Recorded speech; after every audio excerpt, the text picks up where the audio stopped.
Fala meu amigo, fala minha amiga, em especial você, aluno do terceiro ano do ensino médio regular do estado de Minas Gerais. Eu, professor Matheus, professor de História, mais uma vez estou aqui com vocês para que a gente possa estar trabalhando com a resolução do PET, do Plano de Ensino Tutorado, que nos foi disponibilizado pela Secretaria de Educação do estado de Minas Gerais. Galera, estamos vencendo módulo após módulo, já estamos aí no módulo 6, no volume 6, na semana 2. Como eu sempre brinco, galera, vocês, meus sobreviventes do The Walking Dead da vida real, a gente vai trabalhar hoje com uma temática que eu acho extremamente importante. E pode apostar, é um tema cobradíssimo em provas, principalmente você do terceiro ano que vai fazer o Enem. Nós iremos trabalhar com a ideia da primeira Revolução Industrial. Lembrando que atualmente, galera, estamos na quarta Revolução Industrial, chamado por alguns de Revolução Industrial 4.0. Mas antes da gente começar a trabalhar com essa temática, olha para cima aí. Você está vendo, né, essa logo? Claro, para quem já nos acompanha é bem familiar esse símbolo. Mas para quem não acompanha, galera, vejam vocês. Vem comigo. Galera, eu, o professor Matheus, com uma equipe de outros professores, faço parte de um projeto chamado Escola Online. E galera, vejam vocês, no projeto Escola Online você vai encontrar em várias mídias sociais, como é o caso do Facebook, como é o caso do Twitter, o nosso Instagram, que agora tem muitas informações, quiz, dicas sobre o horário e o dia do lançamento das aulas do PET, com a resolução de todas as disciplinas. Aqui no YouTube, o nosso canal, que junto com vocês faz cada vez mais o que, galera? Diferença na vida do estudante. Se você que ainda não se inscreveu, vai lá, se inscreve, ativa as notificações, dá um like, porque nos ajuda. E agora, novidade muito boa, nós estamos com uma plataforma, onde você vai encontrar uma série de conteúdos em especial. Então, quem quiser, vai lá, galera, conheça a nossa plataforma, www.plataformaescolaonline.com.br.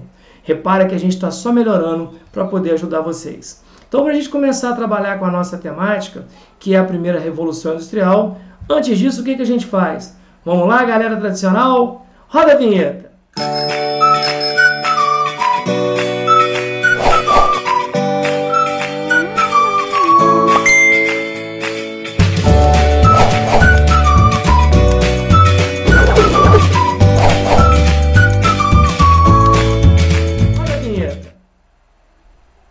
Bacana, né? Então agora a gente pode começar a falar do que se trata.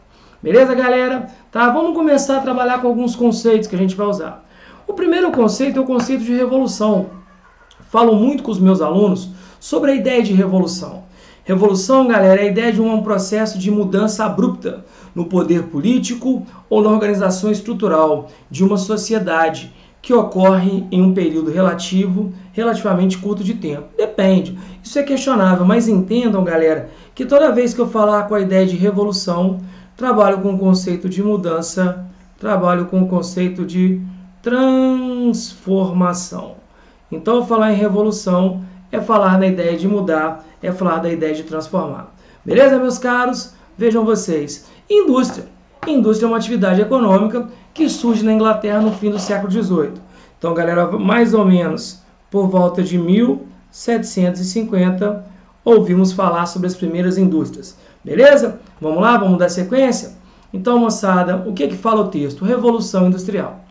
A industrialização garantiu às nações a capacidade de produção internacional.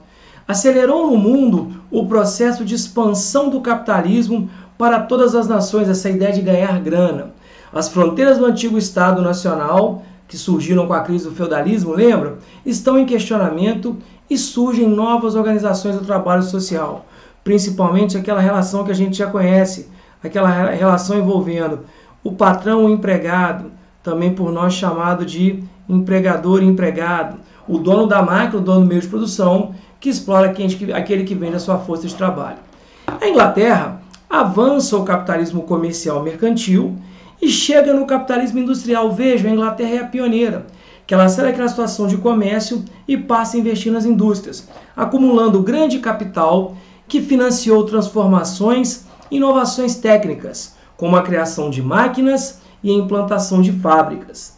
Esse acúmulo, está faltando aqui um acentozinho, tá? De capital, foi proveniente de quê? De onde que a Inglaterra tem dinheiro, tá, galera? para eu poder investir na indústria? Foi proveniente do tráfico de escravos, que ao mesmo tempo que ela banca, depois ela condena. Colonialismo, a Inglaterra teve algumas colônias importantes. Todo mundo aqui se lembra da importância das 13 colônias, porque quando eu falo de 13 colônias, me refiro aos Estados Unidos. Os cercamentos, que por nós são chamados de enclosures, que expulsou o camponês de sua terra quando o Estado, então, toma a propriedade que era do camponês e obriga o cara a ir para a cidade. Você transforma aquela propriedade em lugar para você plantar algodão, para começar a criar ovelhas, que vão ser matéria-prima para a indústria têxtil. Então, esses trabalhadores, quando perderam a sua terra, migram para as cidades para trabalhar como mão de obra barata, na manufatura, e com a Revolução Industrial, na maquinofatura. E essas terras, como a gente viu, passam a ser do Estado e vão ser usadas para a produção de lã, com a criação de ovelhas e plantação de algodão, que irão abastecer a indústria têxtil na Inglaterra.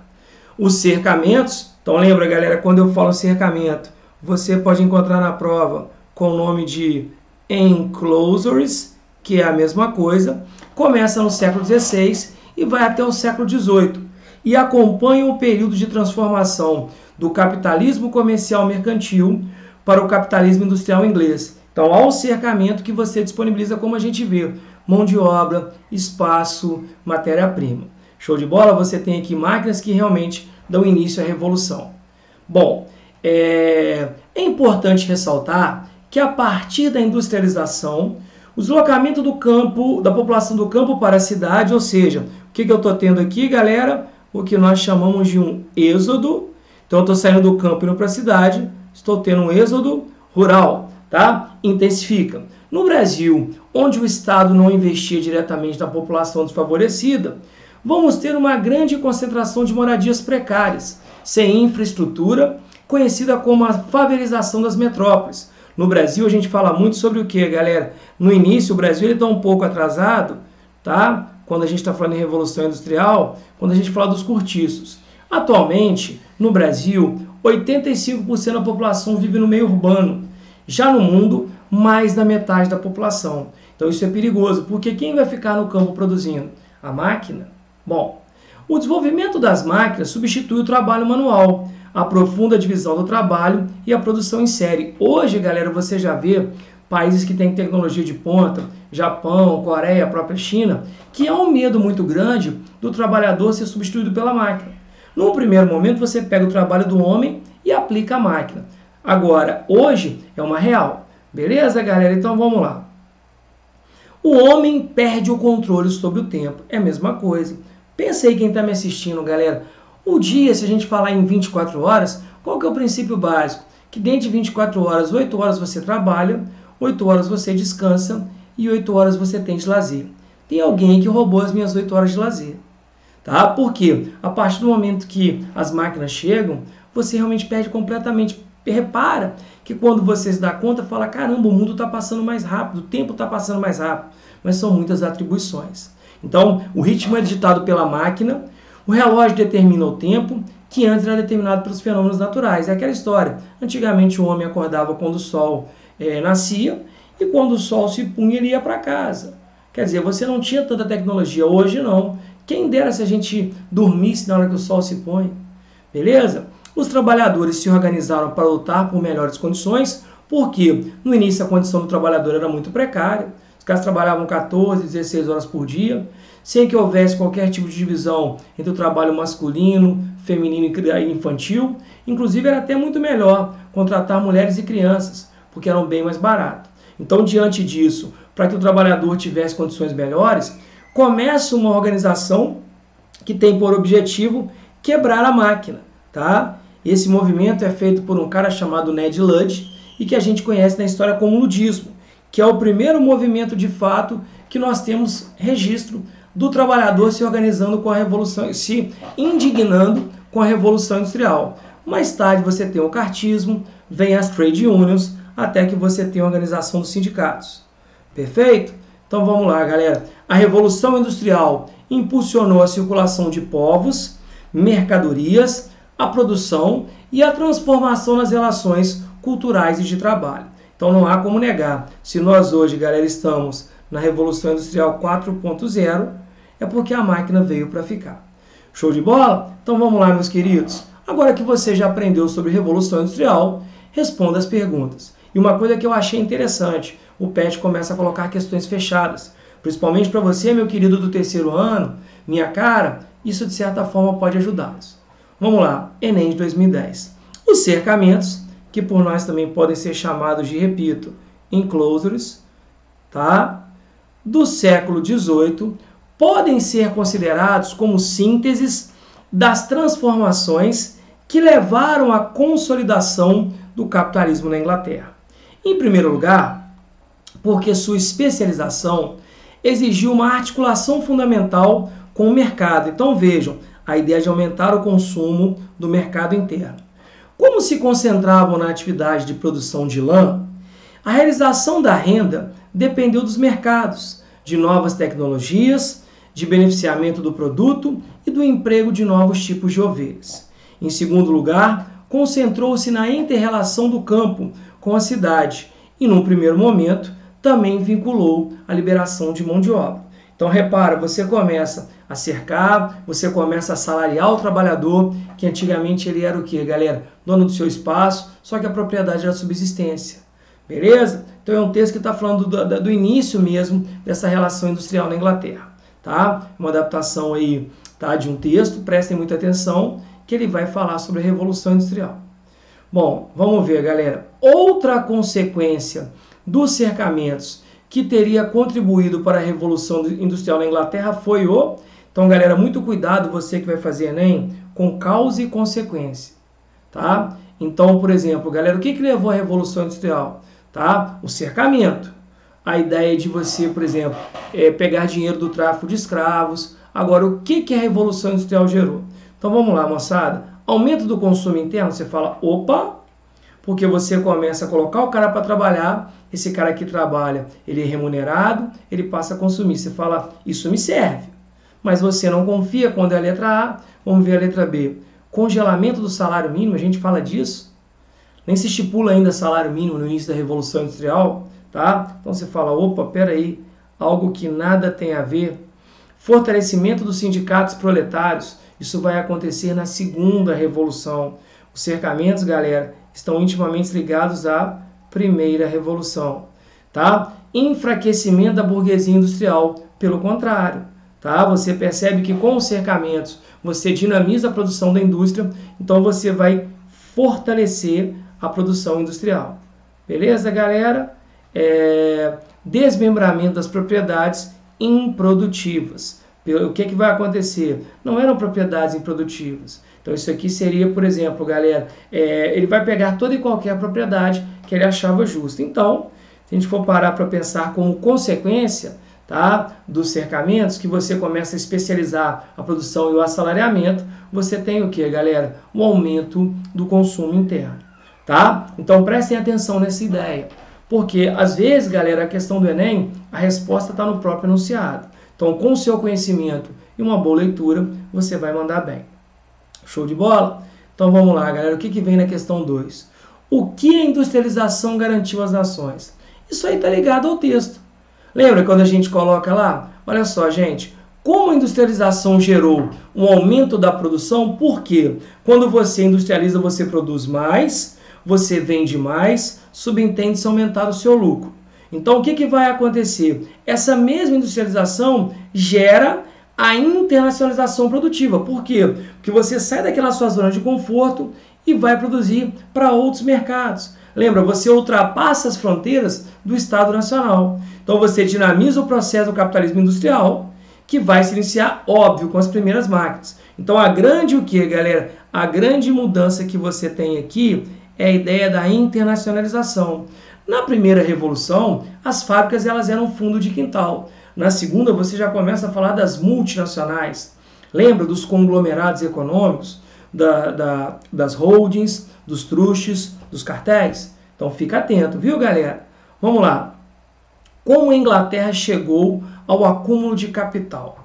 Galera, de onde que a Inglaterra tinha grana para poder o quê, moçada? Para poder se transformar na pioneira. Porque quando eu falo da Inglaterra, eu tenho que lembrar da ideia do pioneirismo inglês. Como assim? A Inglaterra sendo aquela que vai puxar o carro.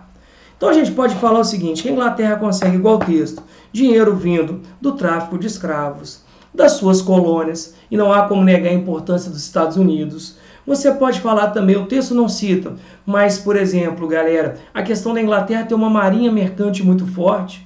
Todos nós sabemos que, geograficamente, a Inglaterra é uma ilha. Então, isso permite que os ingleses sempre desenvolvessem uma marinha muito forte. E durante o governo de Oliver Cromwell, a Inglaterra assina os atos de navegação, que vão permitir com que a Inglaterra se consolide como potência naval. Temos que falar também dos acordos e tratados que os ingleses sempre fizeram, dando pernada em países. Portugal foi vítima. Quem aqui não se lembra do famoso Tratado de Methuen, popularmente por nós conhecido como Tratado de Panos e Vinhos? Então, são vários fatores que a gente pode colocar aqui. Então, olha só, galera, eu realmente peguei questões do texto com um pouco mais de informação. Então, como a gente vê, além de possuir uma forte marinha mercante, tá? E de possuir vantagens e acordos comerciais, como eu acabei de falar, o Tratado de Methuen, que é o Tratado de Panos e Vinhos, os ingleses ainda conseguiram acumular capital através do tráfico de escravos e que depois, muito malandro, a Inglaterra vai começar a condenar. Ou seja, podemos falar do colonialismo, que é onde a Inglaterra consegue dinheiro das suas colônias, e o exemplo são os Estados Unidos. Show de bola, galera? Podemos falar da expansão comercial, que faz com que a Inglaterra tenha capital de sobra para investir essa grana onde? Nas fábricas. Beleza? Então, muito cuidado com isso, galera. Vamos lá. Uma outra questão do Enem, essa mais recente. Enem 2015. Dominar a luz implica tanto um avanço tecnológico quanto uma certa liberação dos ritmos cíclicos da natureza. É o que ele estava falando. Antigamente, sem a luz elétrica, o tempo era ditado pela natureza. Quando o homem conhece a luz, ele passa, de certa forma, a poder trabalhar muito mais, você controla mais o tempo. Então, com a passagem das estações e as alternâncias de dia e noite. Com a iluminação noturna, a escuridão vai cedendo lugar à claridade e a percepção temporal começa a se pautar pela marcação do relógio. Você já reparou que às vezes você está, por exemplo, estudando, fazendo alguma coisa, quando você olha e fala, caramba, 10 horas da noite. Porque você se perde em muita função. E claro, isso é possível porque você tem iluminação. Se a luz invade a noite, perde sentido a separação tradicional entre trabalho e descanso. Todas as partes do dia podem ser aproveitadas produtivamente. Galera, as grandes empresas aí trabalham em torno de 24 horas. 8, 8 e 8. Não param. Então, quer dizer, você começa a perceber que o homem passa a dominar a tecnologia, controlando melhor o tempo. Tá? Então, vamos lá, galera, olha só. O que fala aqui? Em relação ao mundo do trabalho, a transformação apontada no texto teve como consequência a... Qual é a grande transformação, galera? A questão do controle sobre a luz, sobre a eletricidade. Então, como o texto ele fala aqui no início, o homem era regido pela natureza, as coisas vão mudar. Então, olha lá. Melhoria da qualidade da produção industrial. O texto fala alguma coisa disso? Então, presta atenção, galera, como o Enem, no que o texto coloca. Beleza? Então, o texto não fala isso pra gente. Tá? Redução da oferta de emprego nas zonas rurais. Alguma coisa disso está ligado ao texto. Tá? Permissão ao trabalhador para controlar seus próprios horários. Quem dera se nós, trabalhadores, tivéssemos esse controle. Perfeito, galera? Então, vejam vocês. Tá? Diminuição das exigências de esforço no trabalho com as máquinas. Pelo contrário, a máquina agora somada à eletricidade, ela faz com que você fique mais tempo agarrado a ela. Então vai sobrar, galera, vejam vocês pra gente, a letra E de eu tenho certeza que está certa. Letra E de é essa mesmo. Ou seja, que a partir da eletricidade você vai ampliar o período disponível para a jornada de trabalho, porque agora você realmente não depende da natureza, e sim da tecnologia. Então, eu tenho a letra E de que é essa que é certa mesmo. Ok, galera? Vamos seguir o bar? Vamos lá, moçada. Então, com a industrialização, o que ocorre com a população? Galera, a gente viu muito claro, tá? Você começa a perceber o que a gente viu lá. O nosso processo chamado de êxodo rural. Tá, galera? Aquela população que perde as suas propriedades em função dos cercamentos. E aí essa população começa a ir para a cidade. E aí você começa a criar um exército de mão de obra. Um exército de mão de obra de reserva. E aí você começa a explorar aquela questão, muita gente para trabalhar e pouco emprego, você acaba utilizando a ideia do mão de obra barata. O Brasil hoje, quando vive um grau de desemprego muito alto, isso é perigoso, porque as pessoas acabam se submetendo a trabalhar por menos do que ela deveria ganhar. Então isso vem lá de trás com o processo de industrialização. Beleza? Então a gente vê muito essa questão do êxodo rural e esse deslocamento, criando para o dono da fábrica, num primeiro momento, um contingente de mão de obra de reserva. Isso é positivo para o dono, não para o empregado. Show de bola, galera? Podemos ressaltar que o êxodo rural, que a gente percebe, ele na Inglaterra vai ser muito enfatizado quando nós começamos os enclosures, quando nós temos os cercamentos, e que realmente ajude muito a Inglaterra a se transformar na pioneira da Revolução Industrial. Show de bola, galera? Então vamos lá. A questão 6, se eu não me engano, é a última. Explique como os trabalhadores se organizaram para defender os seus direitos. Se hoje, galera, eu tenho legislação trabalhista, salário mínimo, descanso semanal remunerado, 13º, que muito se discute aí sobre direitos trabalhistas, é porque alguém lá atrás brigou pela gente. O próprio texto fala do ludismo que quebrava a máquina, do cartismo, quando os caras começam a fazer paralisações, greves, as trade unions, que vão unir o trabalhador de acordo com a sua atuação, que vão dar origem aos sindicatos. Então, coloquei como sugestão para vocês o seguinte, galera, na primeira Revolução Industrial, tá? Fruto das elevadas jornadas, ausência de divisão de trabalho e exploração, nós temos o primeiro movimento operário, que é o ludismo. Lembra? O que fala do ludismo, moçada? Criado pelo Ned Ludd, você tem como objetivo quebrar a máquina. Só que você entende que a máquina não é a culpada. Você fala, é o dono da máquina, o patrão, então eu vou quebrar ele. Não. Você vai arrumar outra forma de atingi-lo, quando começam as greves, as paralisações. Então, a gente viu aqui que o Ned Ludd cria o ludismo, tá? Aonde você tem, de acordo com o texto, o seguinte, a primeira forma. O texto não cita, mas poderíamos falar sobre o que, galera? Sobre o cartismo. Quando você começa a reivindicar, através de cartas, a famosa Carta ao Povo, direitos. E aí, com o tempo, surgem as trade unions, tá? Que é a união do trabalhador de acordo com a sua atuação. Não adianta eu, professor, reclamar da minha condição de exploração com o gerente.